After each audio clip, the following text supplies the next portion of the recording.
Welcome to Book Spectrum. I'm your host, Chris Cordani. This is a program where we like to interview new authors and seasoned ones from various professions all across the spectrum. Many of us want to be entrepreneurs. Seeing the many rewards of either a side hustle or a full-fledged business. However, there are some ups and downs to most entrepreneurial efforts. With me now is a man who has been through them and adapted to become a new kind of leader. A disruptive one. That's my kind of guy. What is that, though? Let's find out. Here's the author of the new book, The Rugged Entrepreneur, What Every Disruptive Business Leader Should Know. Welcome to Book Spectrum's Scott Andrew. It's great to be here, Chris. Thanks for having me. You call yourself a serial entrepreneur. That doesn't mean you wake up in the morning and eat Captain Crunch every day. I like that title, though. It means that you've put together quite a bit of efforts. How do you come up with your business ideas? You know, I grew up in an entrepreneurial household, and I describe my father in the book as really my first example of a rugged entrepreneur. So it was something I grew used to from an early age on, owning one's own business, being one's own boss, being more personally responsible for what's going to happen in their life. So when I went to college, I already knew my ambition was to own my own business, and started my first illegitimate business while I was in college at NC State University. I was a bootlegger. The limitations have expired, if you will, so I can now talk about some of those past things and not be overly concerned about it. But my first legitimate business was also while at NC State, starting a college area newspaper called College Life. But I worked in banking after graduating from NC State in mergers and acquisitions with Nations Bank, now Bank of America, for about 4 years. And I really did that intentionally just to get a high-level view of financing and merger and acquisition business deals, and to get the exposure of a broad group of industries and businesses the bank experience would give me. And left that to jump into my second legitimate business pursuit, but it was always my intention. A bootlegger at college. Some, like you said, might call it an illegitimate business. Others, if you're in college, might call you a hero. Well, that was back in the day where the drinking age was changing from 18 to 19 and then 19 to 21. So it was a very unique time in history, and the aspects of social media and the kind of things that expose everything about everybody's life didn't exist. So you could operate in secrecy probably a lot more easy back then. But yeah, we did a bunch of bootlegging to 3 or 4 different college campuses during those times. That happened in New York, too. The drinking age was moved up to 19 for a little while, and then some of those kids turned 19, and they found themselves learning that drinking age turned to 21 a little bit later on. That wasn't fun for people that age. It's like having the rug pulled out of you a few times. Made for a perfect environment for a rugged entrepreneur bootlegger at the time. You said you come from an entrepreneurial family, Scott. A lot of young people learn the principles. I'm not talking about the nuts and bolts or anything else, those regular lessons. I'm talking about the principles of actually doing business, the handshaking, the rules of thumb that, or sort of an honor system you might have learned from your parents. What kind of these principles might you have learned from your dad that you still bring into your business work today? Great question, and absolutely. I talk about it in the book, how a lot of what people learn can be early on in life. Fervent work ethic is the first foundational element of a rugged entrepreneur, and it sounds like it just makes easy sense, but it's a deep concept that has to have a lot of description. In today's world, we a lot of times hear young people being taught, find what you love and you'll never really work, and that's kind of baloney. They really ought to be taught, learn to love and be proud of the productivity of having a fervent work ethic with the results you create or the problems you solve, because no matter what business you own, there'll be plenty of work one has to do that they won't enjoy, and they certainly won't love, but they can learn how to love, enjoy, and be proud of the product and the results and the problem-solving skills that are developed. But getting to your direct question with parents, a fervent work ethic was something I learned about my dad visiting the farm on which he grew up.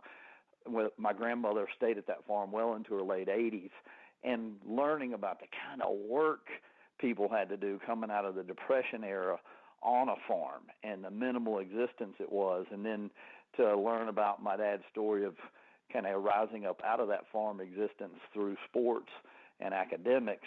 But I also got to see a lot of those basic skills you're talking about, because there's hundreds of skills a rugged entrepreneur has to develop and learn, some customized to him or herself, some not. But the skills like look people in the eye when you shake their hand, be upfront and forthright when dealing with problems that you don't want to fester or linger or to grow from a small fire to a big fire.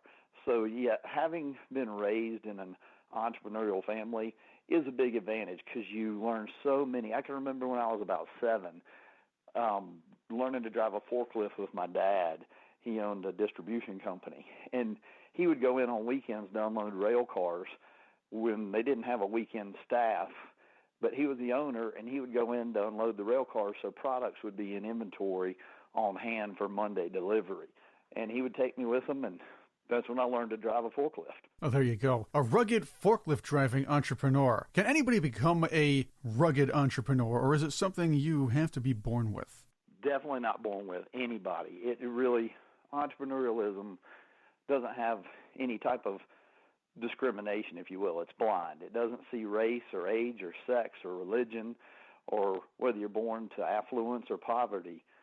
Anybody can become a rugged entrepreneur if they're willing to embrace especially the foundational elements that it will take to succeed. With me is Scott Andew on Book Spectrum. I'm Chris Cordani, your host. Scott's book is The Rugged Entrepreneur, What Every Disruptive Business Leader Should Know. What do you mean by, in this title, disruptive business leader? Disruptive is something that has to be intentionally developed inside of a rugged entrepreneur. And it's a positive force.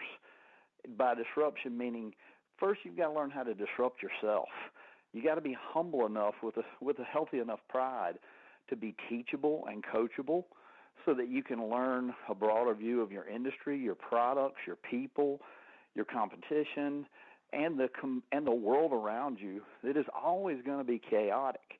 And in today's digital age, which is really not just today, it's the digital age has been unfolding for a good 20 years. It's made business and business change so much faster. There's so much more access to information and resources, and things move faster in the digital age. So a business owner has always got to be continuously bettering him or herself at disrupting themselves personally as a leader, and at developing disruptive people or teams inside their business to then be able to see around the corners in a way collectively so as to disrupt an industry in which they operate in by bringing better value, better service, or even a new product dynamic or distribution dynamic or marketing and media dynamic to the table. Disruptive in this case would mean a lot of things, including innovative. Exactly. Scott, something that has become essential to entrepreneurial types is the search for multiple streams of income. You're a serial entrepreneur, so you know that. How does a good, rugged entrepreneur figure out where to allocate most of his or her resources when it comes down to running several business ideas? And I mean putting more effort into another place, or strengthening something that's weak, or even having to cut the cord if they have to. Yes.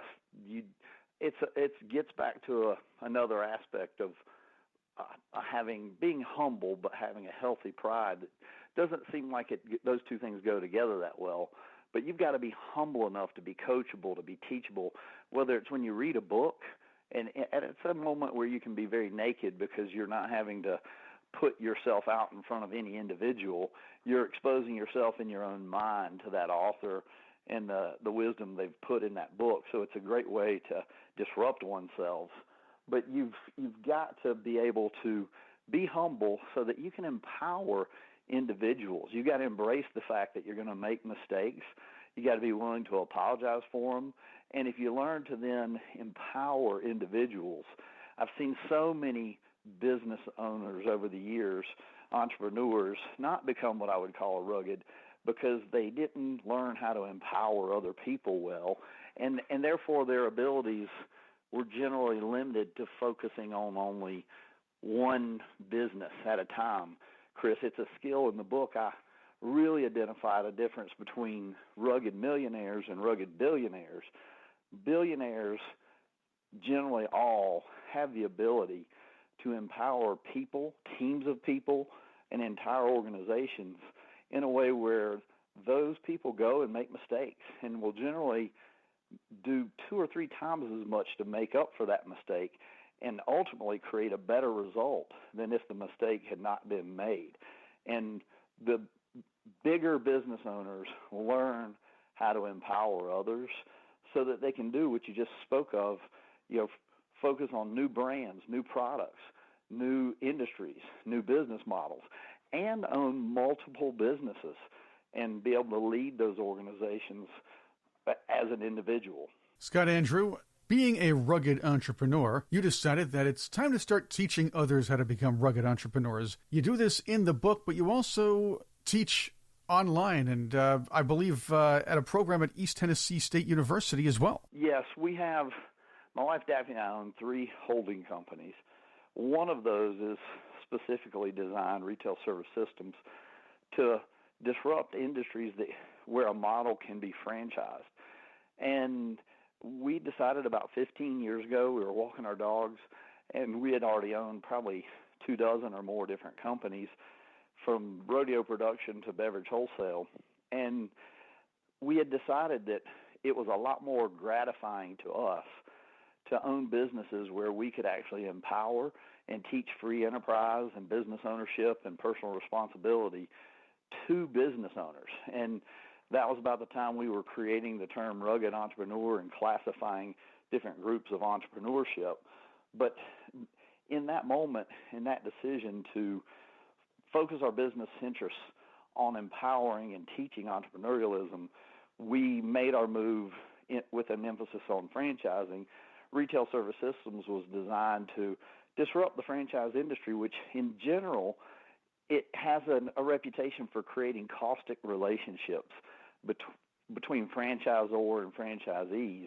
And we saw that as a community, we called it a community gap, wherein we believed in certain industries where the franchise model had a very negative community gap factor, we could come in and reverse that dynamic and actually make the community of franchisees the organization's best resource, its best asset for developing products and services and methodologies and advertising. And in the franchising world, there's still a lot of good growth by really locked and loaded franchises like a Chick-fil-A or a McDonald's. But there's hundreds of industries that need to be more adaptable. They need to change. They need to disrupt themselves. They need to grow fast and change fast. And for those industries and those models, the locked and don't change it model of franchising doesn't work well for them to grow through economic changes and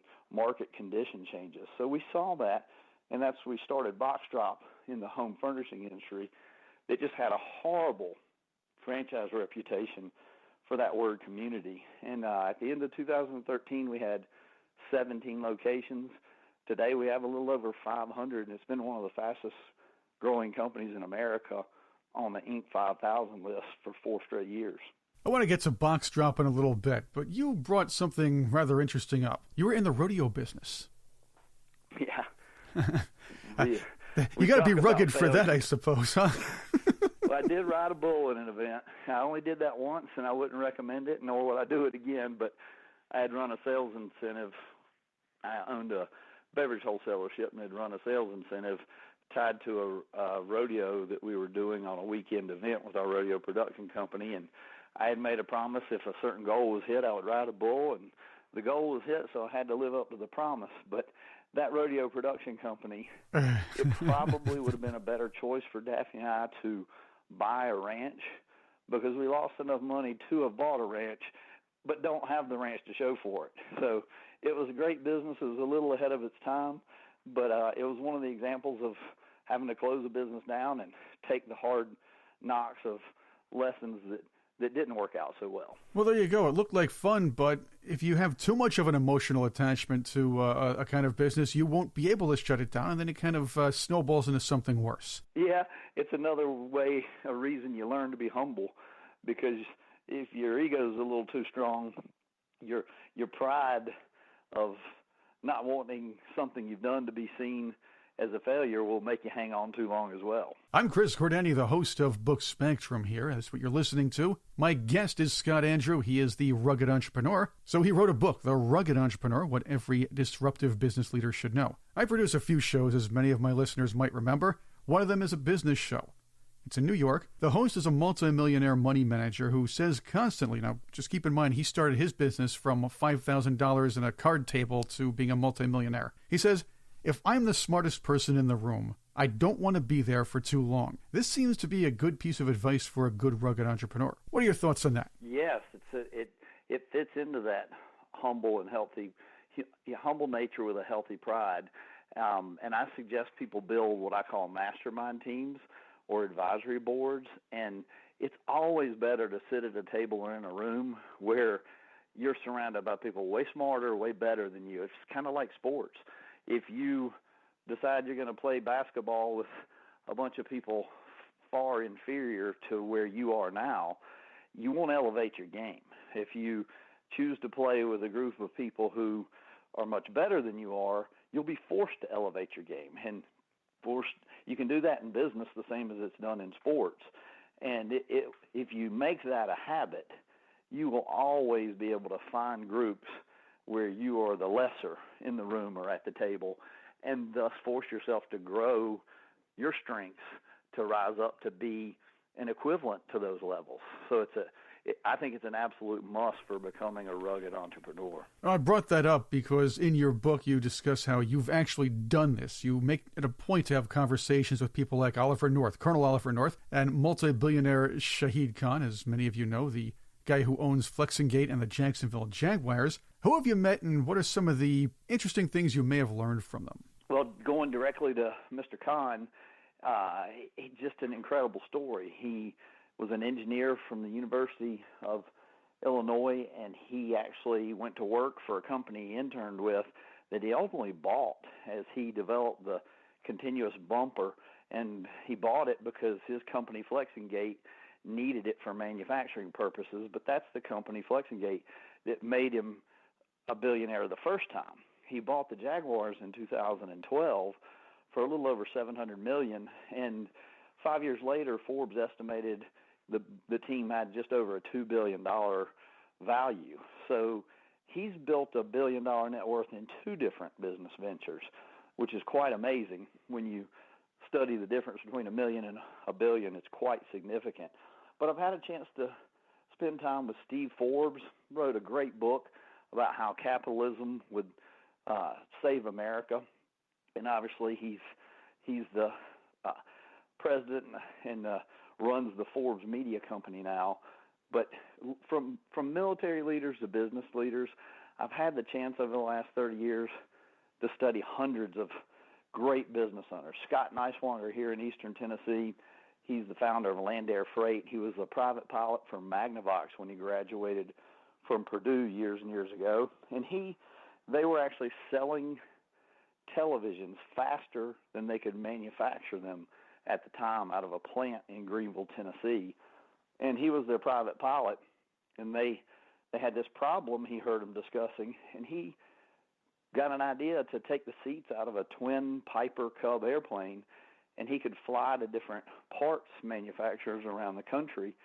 And with the seats out, he could haul about 2,000 pounds worth of parts and fly them back to the plant so they could make TVs faster. And from doing that successful idea as an employee, he created the idea for Land Air Freight, a company he founded that has since made him a billionaire. But most studies show that 75 to 80% of millionaires and billionaire entrepreneurs are self-made. So their stories are incredible. Just like the gentleman you mentioned that hosts the show there in New York. He self-made. They start with very little and learn how to be frugal and be dynamic with their resources and grow a business to something very significant. And the stories, I've literally never heard one, Chris, that I thought was boring or disappointing. Their stories are always amazing. Scott Andew, some entrepreneurs tout a work-life balance while others eschew the idea. In the book, Rugged Entrepreneur, you're more on the side of work-life balance. Family is important to you. You also have designed a couple of your franchises, and this is where I want to get back to BoxDrop Mattress. As a great startup for people who have a family or are trying to make a shift or do something and start with a modest business, the idea is it has low franchise costs and flexible work hours. How did you make this happen with such an idea, and how does this franchise allow success and a balance, as well as others, between family and business life? Well, the question of balance is a challenging one, and I don't know that there is an exact scientific formula for it. It's why one of the foundational elements in the book for a rugged entrepreneur is mental toughness, because the world's always going to come at you. There's so much more negative news, and it's so much quicker in the world in general for a negative attitude to be at the forefront of things than a positive attitude, that as an entrepreneur, you're going to be challenged. A part of your ambition is to succeed at a high level financially. And without trying to, a lot of times that casts what others perceive to be not such a positive light on themselves, even though that was never your intention. So an entrepreneur can often come a little bit under assault, whether it's through social media, from direct family members, from competition, and from any number of sources. So a rugged entrepreneur's got to learn to be mentally tough enough to handle that and not let it affect or sway them in their decisions to move things forward. So in making a business flexible and fitting balance, first the entrepreneur has to decide where is their balance a place that makes them happy. And do you have children? Do you not have children? Are you married or are you single? How do you work well together? How do you decide goals and ambitions? And literally the drivers in your life that are, what do I want? What do we want? And for Daphne and I, we a long time ago decided that balance was in knowing at the end of the day, we enjoyed and felt proud of what we did. And it wasn't a certain number of hours. It wasn't a certain number of breaks. We live together and work our business. We've got a marital dynamic we call the twofer, which is when a married couple can work in business together well, 1 + 1 doesn't equal 2, it equals 11, which is 5 times greater than 2. And we learned how to incorporate our kids into that same type of picture. And largely it was a big communication program wherein you communicate enough about what you want to accomplish and what the rewards are going to be from it to where it becomes a part of the fabric of your life. And then balance becomes a lot easier because you're not always trying to figure out some scientific formula for that word balance. Scott Andew, the author of The Rugged Entrepreneur, is with me on Book Spectrum. Scott, we're a year into 15 days to flatten the curve. COVID-19 government shutdowns have destroyed businesses and livelihoods. This is where this entrepreneurial fortitude and ruggedness you write about comes into play, I suppose. How was your ruggedness tested during those shutdowns and disruptive small business environment? It is absolutely an example of where being a rugged is going to make a dynamic impact on an entrepreneur's ability to see things and to pivot, to change, it may be as dramatic as having to close, all the way to totally revamping the operational side of one's business and adding different revenue streams, different products, different marketing methodologies to the business. In the case of BoxDrop last March, because we're a brick-and-mortar retail-centric business model, and it's an industry, the brick-and-mortar segment of that industry last year was down about 20% overall. BoxDrop was up 52%. And it was because our leadership team, back in March, as we saw COVID coming, was able to quickly identify the potential worst-case scenarios and then identify what would be necessary to adapt, whether it be an appointment-only strategy with disinfection protocols in between appointments, to how you would market and to the consumer world, your ability to adapt to that, and then also look at things like state, local, and county, city, state, federal rules and regulations that were constantly changing as to what and who was essential, as to what protocols needed to be done. And we stayed on top of those things. We did go 3 months, March, April, and May, where we did not open a single BoxDrop location because supply chains were so broken. But we still opened 80 new locations last year in total, and revenue grew 52%. But it was a perfect example of how the leadership in an organization, flowing all the way down and through and with the business owners inside that organization, being rugged, had the ability to look around the corner and adjust things to actually create success and gain market share in the midst of chaos. And anytime, Chris, there's chaos in an industry, and certainly an event like COVID created a lot of it, anytime there's chaos, there is opportunities, but you got to learn, instead of panicking about the chaos, how to look through that and find opportunities. The words, "I have a cunning plan," should be in your lexicon. Scott, I know that people are listening and saying, I'd like to be a rugged entrepreneur. I would like to be able to recover as the economy recovers, or I need to make some shifts and changes right now. But part of this rugged entrepreneurship means maybe a slight adjustment in one's personality or ability to handle adversity. So let's say somebody's listening to this and wanted to call you up. Now, I'm pretty sure they're going to get the book, but if they could call you up and ask you this question, what is one thing I need to do? Maybe to change my approach or personality a little bit to become a more rugged entrepreneur and help recover what I'm doing after this pandemic has been kind of devastating. The most powerful thing, and it's the last of those fundamental elements that I go into detail in the book, but if you were saying what one most powerful thing can an individual entrepreneur want to be entrepreneur, understand and develop, it would be faith.